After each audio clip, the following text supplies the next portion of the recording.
Hi, this is Ed, and I'm in San Diego today. As you could tell, we're going to make a splash with this program about how to get and retain customers. And we have with us Christian Ternedden from Orange County, California, and Stephen Howard, author of 23 books and a leadership coach and very, very active in that business. Stephen, tell us about your business, being a coach and doing other broadcasts, not just this one. You do many. Yeah, I do a lot of one-off podcasts. As an author, it's one way to reach new audiences. Mostly we talk about the books, the latest books, or some trending topics. So I typically do probably two podcasts, maybe three a month, depending, to help promote the book sales. In terms of my own business as a leadership coach, I keep it to no more than 12 people I coach at a time. So right now I'm coaching 9, so I have a couple slots available, and it's a great experience because I almost on every call, I'd say 95% of the times I would hang up from the call or disconnect from the Zoom call and say, I helped them today. I helped them through something, and that's a really good feeling. Yeah. Well, so how do you keep yourself mentally fit to deal with so many different people and situations? What kind of preparation do you do to keep that client? The preparation for me, it starts at the end of every call, or actually during the call. I take copious notes and then I type them up. And then obviously the thing I do, 20, 30 minutes before each coaching call is I review those notes, and not just from the last session. I'll go back 3 or 4 sessions to see, what are the trends, what have we been talking about, or, something they might have said, say back in June that they want to accomplish by October. And, it's a good opportunity for me to remind them, where are you on that progress track that you're working on. Yeah. So, Christian, how is your job search going? It's well, I'm still working on the AI project, so that's part of my time. But beyond that, I'm just talking to a whole lot of people, and there aren't that many jobs out there at my level because I don't want to be a consultant anymore. Um, so I'm really thinking about super nuts, and that's Steven's idea. I'm really thinking about that over and over again. How would I get it off the ground? Do a consulting, become a consultant for my own firm. I noticed Rebecca Stevens just did it, who I haven't met, but I've read her posts, and she's probably read some of mine. And That's interesting. I'll send you that recording I did with her. thank you. Yeah. So I'm more and more looking at that and what I would be doing exactly, what I would be offering. And Stephen, talking of notes, I took a lot of notes from what you said. And I have a special soup to nuts file where all this stuff goes in that you said over time. And so it's kind of percolating. But like I said, I am working on this AI project that has nothing to do with mobility. That has to do with my degree, actually. I'm an expert in linguistics on that project. Yeah, that's what I'm doing. What is linguistics? Linguistics is the study of language, not necessarily languages, but language in itself. It's a huge field. It's got deep roots, 19th century roots in, for instance, studying dialects, studying words that may or may not be used in a specific region. That's how it kind of started out. Then also with exploring, you meet a people that has never seen a white person before and try to figure out what they're doing and how they're communicating and so on. That's 19th century. And now it's a huge field, study of language. My specialty is pragmatics, which is how do you use language, what you say and versus what you mean, which is why I wrote my master's thesis on politeness in business environments, because, you know, what do you say to, for instance, give another person credit or respect, save face, apologies, how to position something, all that stuff. It's very applied. So I'm in the communications business as well, a different side of things, of Yeah, course. it's overlapping. And what you just said rings bells in my head because I'm in the middle of impromptu, Yeah, you unplanned are. You are. conversations, Right. bringing people together into this space. And my preparation for this show is reviewing the graphics Mhm. that have been sent to me or that I found somewhere with these geniuses who put together these graphics to Mhm. explain all these concepts. And I've been bringing them into the programs, or into the prep for the programs, media prep, as you noticed, I'm sure. And I believe it's a way to communicate clearly that I may not be aware of my shortcomings. If there are any, I'm sure there are. But uh, people watching this thing are going to find them faster than perhaps I would. So it's a learning experience. Now, the theme of this program is how to get and keep customers. And this is all about communications, isn't it? It is. So my take on it would be similar to Stephen's notes, definitely. It's interesting that Stephen said he types them up. So yeah, you can do it with AI. We're doing it right now. I have a Read AI meeting notes, and I have Edwin's AI note taker, who's probably the boss of the other AI person. Um, and you can automate this if you want to, but sounds like, Stephen, you aren't, and I'm not either. And it doesn't have anything to do with, the way that we learned how to take notes and things like that. It's probably because we know it's better for us to do it this way, to do it manually, because you digest what you heard when you type up these notes. So Yeah. yeah, it takes longer, but I always saw that as an investment.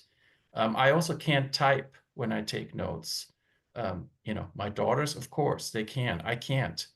It's too distracting. I have to handwrite, and then I type up just like Stephen does.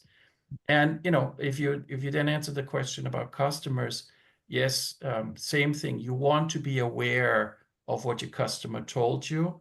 In relocation, it's extremely important that you're aware of the project and the terms, and you know how many children somebody has. Ideally, you know what their names and ages are.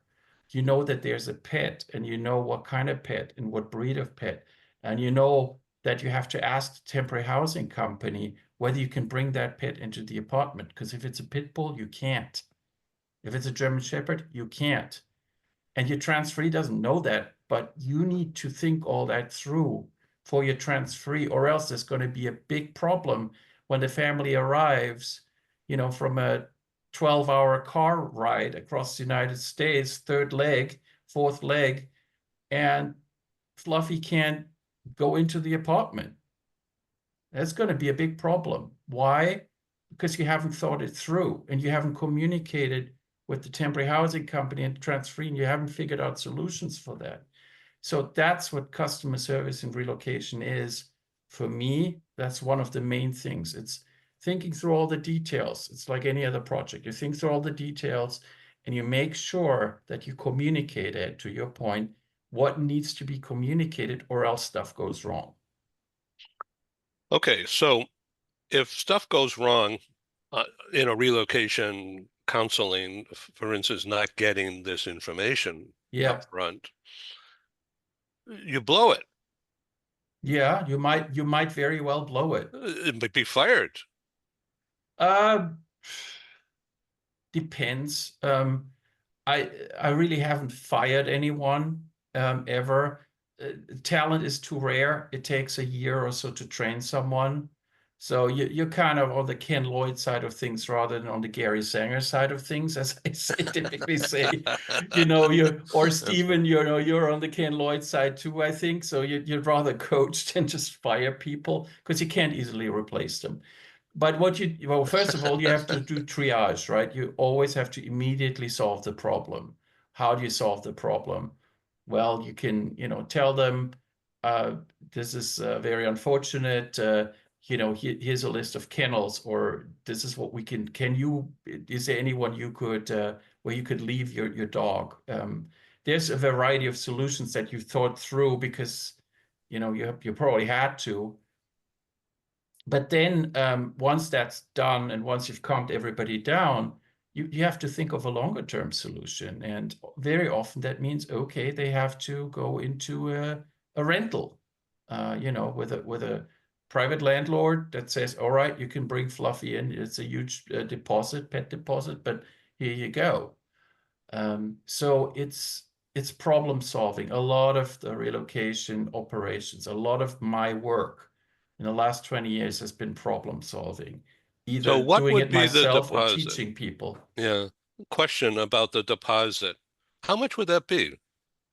It's a damage deposit, right? That's right. So in temporary housing with a normal corporate apartment, you have a pet deposit that's fixed. How Some much of would it that be? is, and that might be $400 or so, might be non-refundable. And the way I explained it is to get the hair out of the carpet.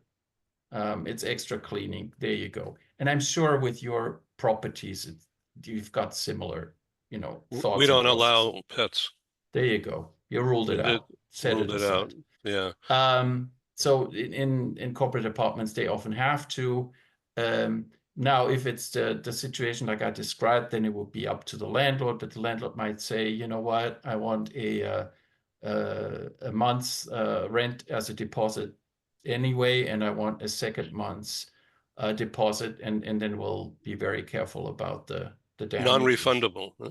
And it may or may not be refundable. It may Yeah. be non-refundable, that the landlord says, you know what, there's going to be so much extra cleaning that I'm not going to refund it.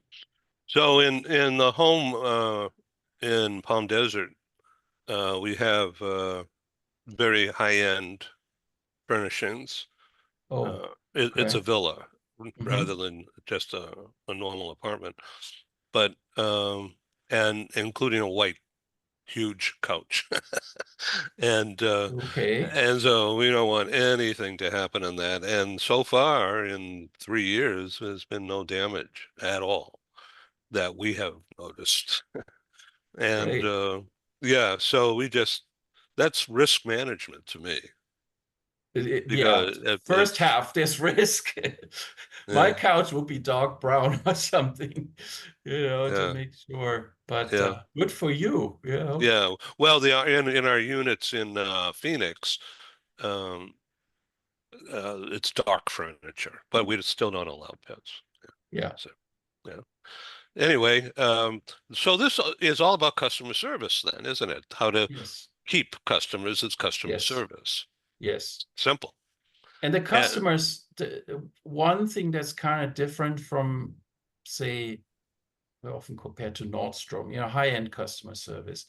One example that's different is the customers typically can't go elsewhere. Now the clients, the companies that hire the relocation company, they can go elsewhere, but not immediately. So it's not like, you're going into a department store and you feel, okay, this is not a good fit. I'm not being treated the way I would like to be.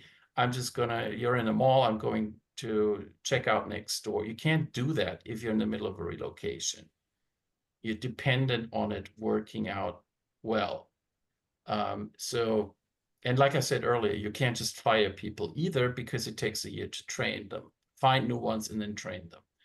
So it is very high level customer service. And the only thing as a manager that you can reasonably do is help solve problems, triage, and then, to Stephen's point, coach. Explain things. So, Stephen, psychological something or other, I can't put words in my mouth right now. again, the theme is getting and keeping customers and Yeah, and customer service. Yeah. yeah, you have to understand who your customer is. What Christian just described, he's taking care of the client. The client is the company that That's has right. hired his company for the relocation. The customer, the end user, is the family. Yeah, But often the end user is not the true customer.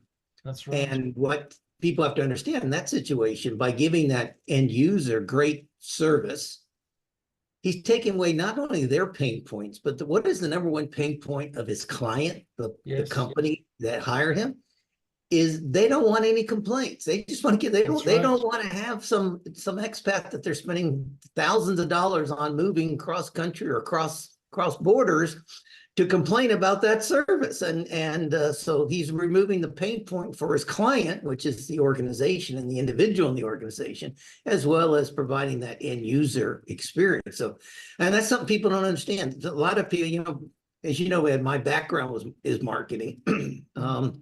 I spent most of all my corporate career in marketing or marketing communications, and having to understand that is so critical if you want to grow your business.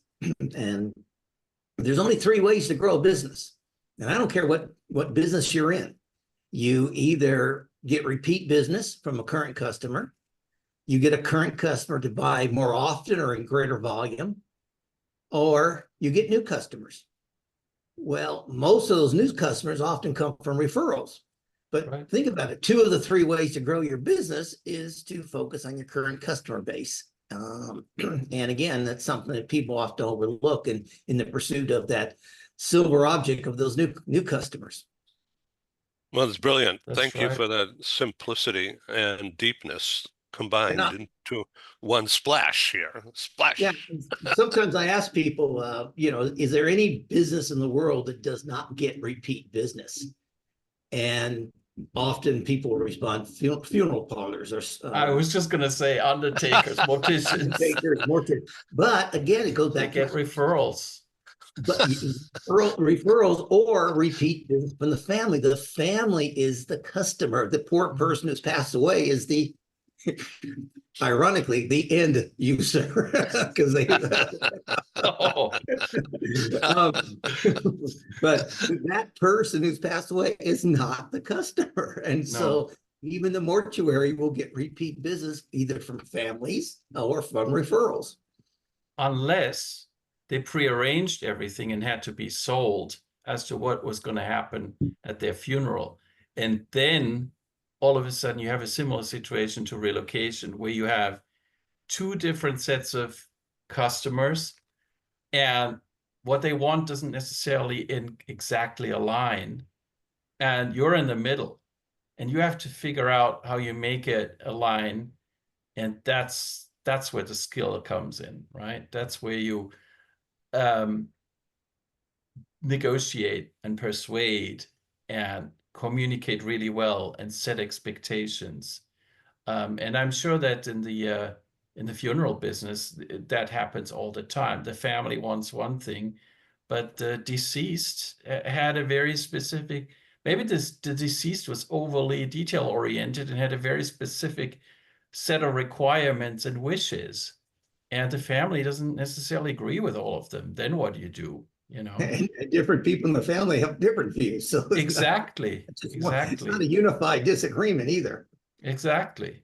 So it's yes, Stephen described it very well, and it is often hard to describe because people are used to customer service and they're used to, I get what I want or I'm entitled, and then you have to sometimes tell them in a very nice and very diplomatic way, you're not the one paying me. You're not my customer in that sense. You are the end user. You are the person that I'm providing service to, but the rules are somebody else's because the rules are the clients, and the rules are the clients because the client is the one paying for the whole shebang. And that is something that we train over and over again in our industry because it is just different from the shoe store scenario. So, Christian, how are you relating all of what we're talking about now to your pursuit of a position? In basically, you're negotiating with people who probably aren't the end hiring executive, Right. and getting to that key person is your challenge, I would guess. Yes, it is. But once you're there, then what do you do, right? So the first thing you have to think about is what would you like to offer, and then why should they buy it from you? So you have to answer, and I learned this from my first the first American I truly worked with in a business setting was the lady that wrote the book on public speaking internationally that I edited. She taught me what's in it for me. You always have to think about what's in it for me. And so you have to tell them what's in it for them, what's in it for them. Some of the things Stephen already said are important, like that they are happy, that there's no noise. But it's also about ROI, right? Are you spending this money? What are you going to get for that money? Is there another way to spend this money? How do you reallocate funds? And figuring all this out together with somebody to improve their program and find out where maybe the weak spots are or the opportunities for improvement are. That's what I want to do. That's what I would be doing with these people, using my expertise to improve their lives. Once again, this is being recorded, and there's some people out there who will see this show, and they may contact you. So why don't I you hope so. explain how they can reach you? The best way to reach me and to find out more about what I just said would be to find me on my LinkedIn. And then my telephone number and my email address are there, as well as some of the thoughts that I put out there into the cyberspace on LinkedIn, as well as on the Worldwide ERC website, where I had the honor of publishing an article recently. The second one is in the works. They've told me I can publish another one, and I'm writing that one as we speak. What was the one you just published? The one I just published was about as a mobility person traveling with your family, particularly with your children, and showing them how to stay calm when things go wrong, and also observe how other people behave when things go wrong and learn from that, and take situations in stride when you're traveling. As a mobility person, I feel a lot of us have the opportunity to travel, even if it's just within the United States, within the state. It doesn't really matter for what I'm saying, because things can go wrong anyway, right? Your car's stranded, and then your kids are maybe complaining, or maybe they understand that cars can get stranded. So it's about stress reduction, or understanding the stress and what it In does. traveling, yes, and with children in particular, because they don't necessarily, once they're old enough, they don't necessarily understand that the parents are not omnipotent. They can't just resolve things necessarily. There's higher powers there. There's other people that want things. There's so much to learn. And I've always encouraged my children not to stare at their phones, but to observe people at the airport, because they get more out of that. That's really smart. It's what I do. Thank It's you what for I do. sharing that. You know, I used to do that now, but now I just look at my phone more. But When you have yes, but you've traveled so much, it's a different scenario, right? But if you're a teenager, or maybe even a preteen, and you going back to my article, you realize how all these alpha males blab out into the crowd how they would sue everyone and what kind of legal advice they can give everybody, even though they have no idea what they're talking about. I think that's a good learning experience for a preteen or a teenager, because they will meet these people, and they're typically men out in the wilderness of the corporate of the corporate world. Wow. So thank you for sharing that personal information with Sure. me and the audience out there. I'm learning from you Thank right you. It's a nice and compliment. Thank you. I Appreciate really it. admire your strength Thank you. in that regard, and because that's not one of my strengths. I've got others, but it's interesting. Full disclosure here. Wow, I didn't think about this at all earlier. Okay, Stephen, I have to stop talking. Please talk. What do you want me to talk about? Actually, I have a question for Christian while you develop your next question. Christian, in linguistics, Yeah. only oral, or is it No. all written as well? Yes. It It's is written definitely too. also written. Okay. And in pragmatics, that's where it gets interesting because what you write is not necessarily what you mean. Mm.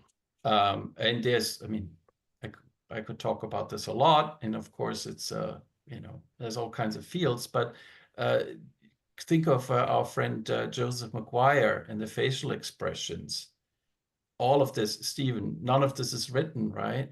So unless it's in a script, and then you kind of artificially transcend that gap between the written and the oral, and you say, in the script and in the instructions, scowling or something like that, then you can do it.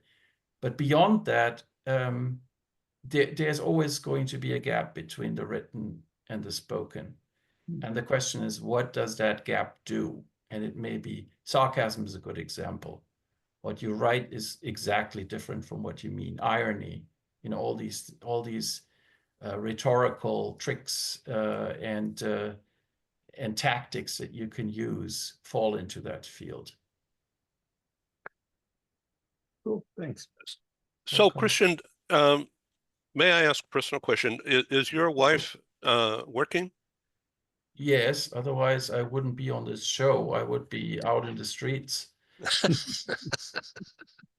So you have a dual career and teenagers and a mortgage Yes, and a life. So that yes. I'm not prying, but I would just Go assume ahead and pry. that you are under some stress, uh, trying to get a job in a declining or changing industry. I don't think Yeah. relocation is going to go away, but it's certainly going to change. Yes. And um, so let's talk about that. And I really welcome your view, Steve. Um, Talent management or talent leadership, talent development, finding talent, getting it trained, assessed, trained, applied, assigned somewhere. That's where mobility comes Yes. in that process. Why do you think companies are not or have not? It's probably an internal political problem.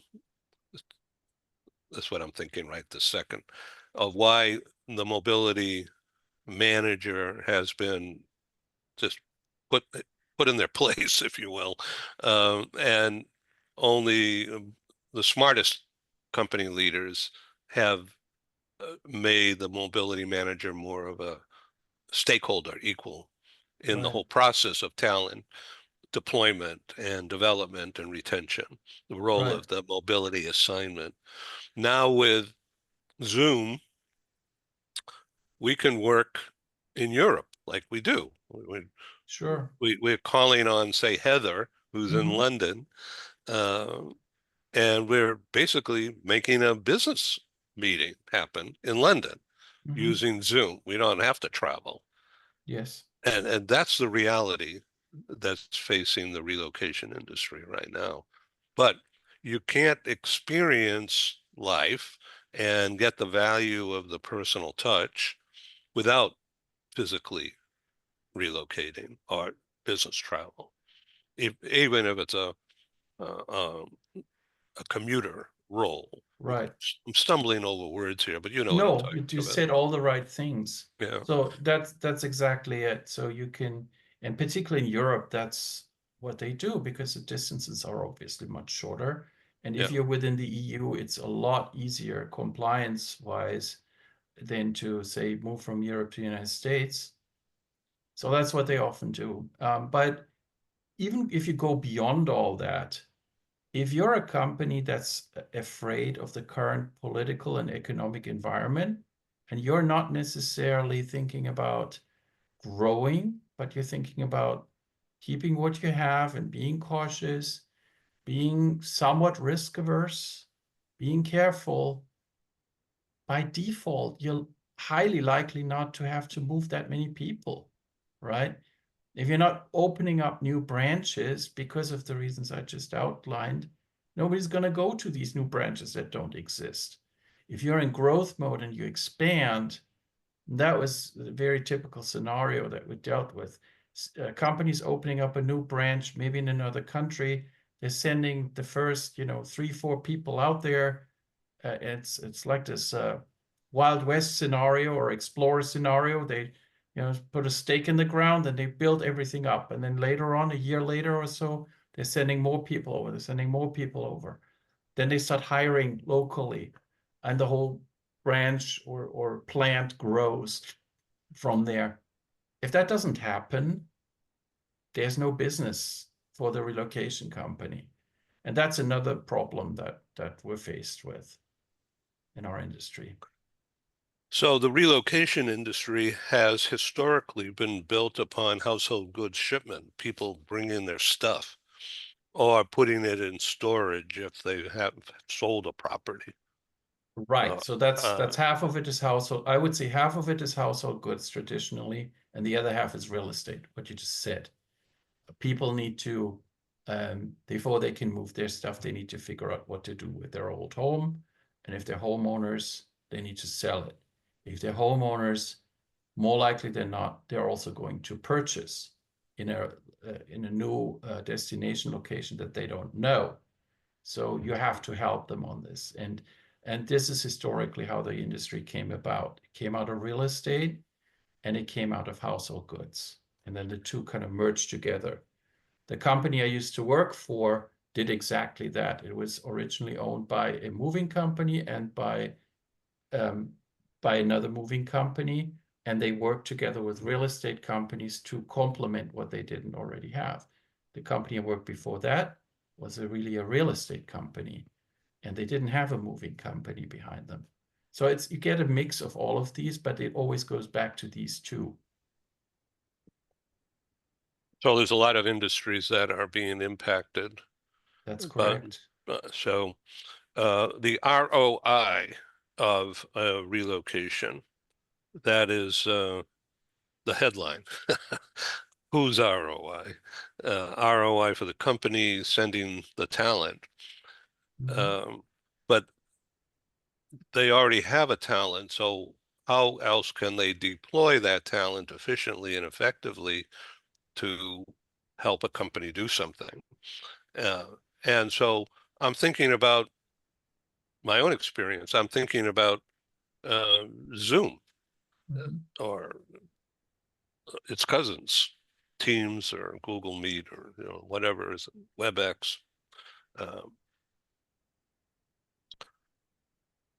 And my recent experience in with setting up a live meeting, a conference, the old-fashioned way, in person, and in this case, London, and prospectively in Paris on the same business trip, extended business travel, and how difficult that has become, Yes. and how expensive it has Yes. always been expensive, but it seems to be more expensive now to do the For same old sure. things. And so I am setting up live meetings right now for Washington, D.C., October 22, and in Manhattan in late November.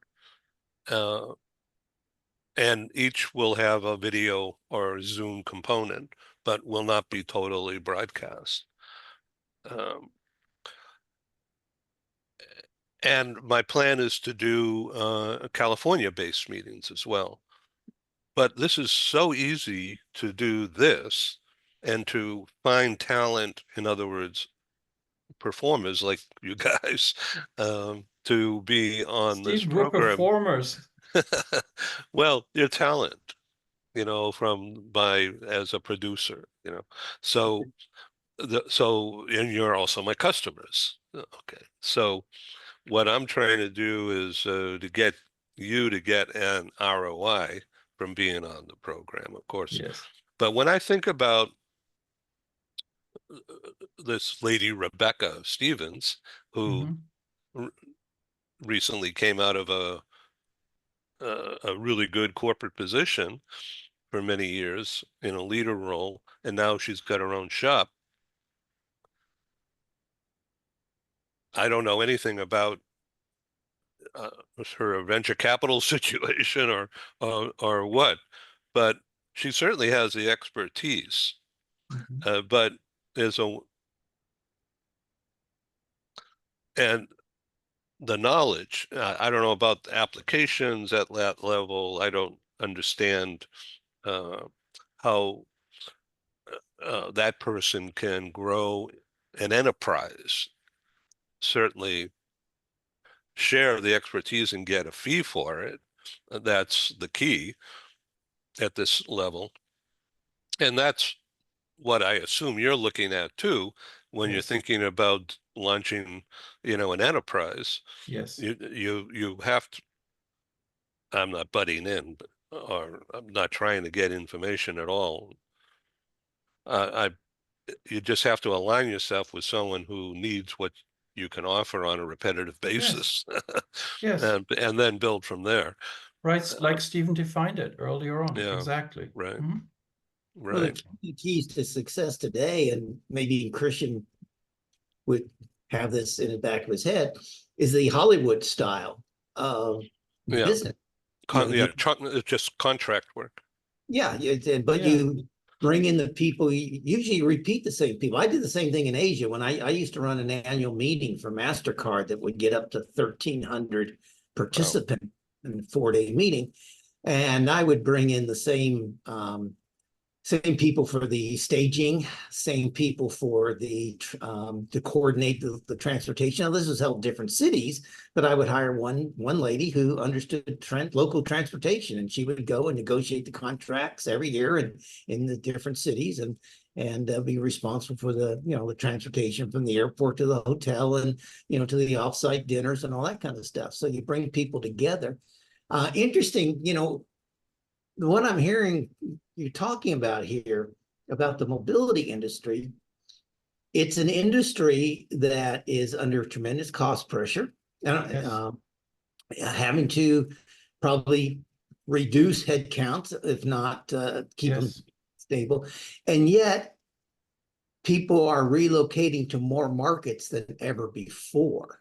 Yes. For instance, Mexico is a huge market now for relocation into Mexico, as is a lot of Latin America, which was not true before. And also it's not just your Western executives who are relocating, but you have Asians relocating to other Asian markets, or Asians Absolutely. relocating to, so you have to be a subject matter expert across more geographies and more Yes. things. For instance, just yesterday in Mexico, a new law came into effect that now all leases must be in writing, must be documented, and must be filed with the government. And they have to be for a minimum 1 year.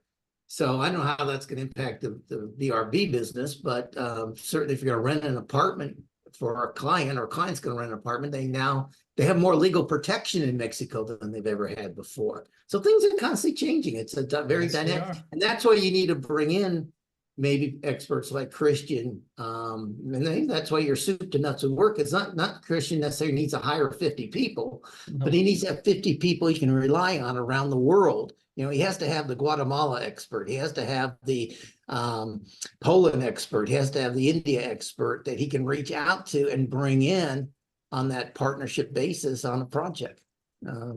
Yes. So for instance, Ed, in one of the last shows that I participated in, you had Brenda from New York City Navigator on. She's a destination services provider, and she would be for New York what you just said, Stephen. She would be the local person who knows everybody, knows the city inside out, knows how to get a rental, knows how to read a lease, that kind of thing. You're a master of all trades here, but or you're jack of all trades, master of none. Sorry, Steve, just got the idiom wrong. But the point really is that you have to ask the right questions. And what Stephen just said is, of course, out of his experience, but he knows that somebody needs to take care of the transportation, or else nobody's going to take care of the transportation and people are stranded. And that's really what the skill is. That's where people like me would be coming in to say, okay, you want people transported? Who does that? And then maybe one of the answers is, we haven't thought about that yet. And then you go, okay, let's figure that out. It's a lot of figuring things out. And I'm very good at figuring things out in that field because I've done it for 20 years. Interesting conversation today, and thank you again for being on the program. In summary, Steve, do you want to talk about your new book or new project? No, I think for your audience, I want to pick up on Christian used a word there in the sentence that just so many people don't understand the importance of, and that's asking questions. Oh, okay. How do you get repeat business, or how do you keep a customer?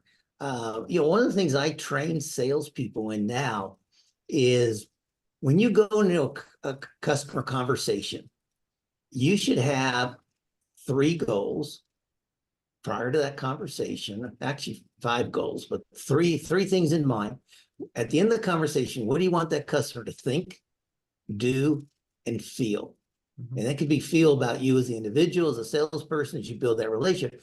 And then the other thing is talking about questions. You should always go into every sales conversation with 2 things that you're going to ask questions about. What do you want to learn about the organization that you don't already know? And what do you want to learn about the person you're dealing with that you don't already know? And, Christian said earlier about, knowing if the names of the kids, or if they have a pet, and maybe even the name of the pet. And this is how you get repeat. Now I'm talking about, mostly B2B sales. You're selling razor blades at Target. No, this doesn't apply.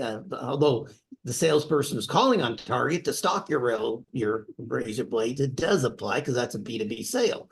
But I'm not talking about if you're selling, stuff on your website to customers or whatever. But these are things that people don't understand the importance of today. It's when you're selling to an organization, you're still selling to a human being, and you have to build those bridges, those links with the human being, because as much as we all think that people buy for rational reasons, like, okay, what's going to be the cheapest, what's the most quality, you can have a whole column on your right hand side of all the rational reasons. People are emotional beings, and emotions impact their buying decisions. Or even all of that, or even availability. You saw that during COVID, right? Do you buy the weird, super expensive high-end toilet paper that you would normally never buy for rational reasons? Yeah, because that's what's there. So it's also a matter of that's where the supply chain comes in. That's where all these other factors come in. That in a perfect world where, particularly in the United States, where everything is available at any time, and the stores are almost always open, unlike in Europe, you can just argue totally rationally and say, this is what it costs, this is how we're marketing it, this is the customer we have in mind, and the competitors may or may not be cheaper, and all of these deliberations and thoughts that go into your product. But availability may be one. Or then again, if you think about selling cars, which I did for 7 months, the training I got was all about rapport. It wasn't about the cars. It was all about rapport. It was all about how to make the customer happy, how to get the customer to buy the car today, all that good stuff that you know about car salespeople. I had to apply, and I did it in a very mediocre way. which is why I'm not selling cars today. Interesting. So we have to think about not being a square peg when the situation calls for being a circle. A round And, hole, yeah. yeah, right. And thank you for the words. And just making it fit. And if things don't fit, then you're like, again, my own words, fish out of water. You know, you're not going to survive because it's just not natural. So the theme of another show for another time will be how to calculate ROI in relocation, the relocation management thing, which is and always has been under the recruitment industry. Mhm. Okay. And I think that is probably the route the relocation industry will grow into. There are already Sure. people doing recruitment. My old print magazine business, US bound and California bound and New York bound were the most prominent and successful vehicles of several that I had. They were recruitment tools. Yeah. And if the recruitment effort worked, then the relocation occurred. And when the relocation occurred, then there's a real estate angle Mhm. and maybe household goods, but Right. certainly banking. And those were my advertisers. Mhm. And the advertisers funded my life. But nothing would happen without the corporate recruitment effort. So what I'm finding now, particularly with the Malmo experience that I've gone through, where I was planning to do a live meeting in Malmo, Sweden, which is a suburb of Copenhagen, and I had some help on the ground there to set it up, but I couldn't find, in a timely way, local sponsors because I was an unknown factor. People had seen some of my programs on the computer or gotten emails or whatever, but they didn't know me from a stranger, you know. So there was lack of rapport, lack of trust, lack of experience. And that's when I decided to chuck it and just do a Zoom meeting and open it up for international players to learn more about Scandinavian business. And on that program, which will be September 26th, live and recorded for later streaming, there's several people from Scandinavia that will be on that program, including very high-end people like Atika. And yet we have you guys will be on the program, and I have people from England and somebody from Latin America will be on the program. And maybe somebody from Dubai and somebody from India. I'm still working on that. But they're coming together because they want to develop ideas, they want to get known, and their ROI will be me being able to produce a successful talk show and opening it up for idea exchange and ease of communication in front of a camera. And so that is a business that's still taking shape, frankly. And it's got a lot of moving parts, as you would imagine. Sure. So how all that fits together under the umbrella of where is the relocation industry going and everybody and everything connected with that question is my place. Okay, that's my space. And I thank you for doing this program.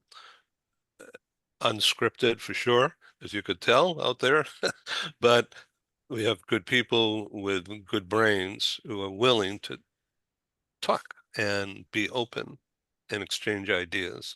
So I thank you. Come back Okay. again, please. Thank you, Stephen. Always good to see you too. Same Thank condition. you. I'll be in touch. Ed, thanks Yeah. very much. Enjoyed Thank it you. as always. Thank you. Bye-bye. Bye. Okay, I got to push the right button. Okay.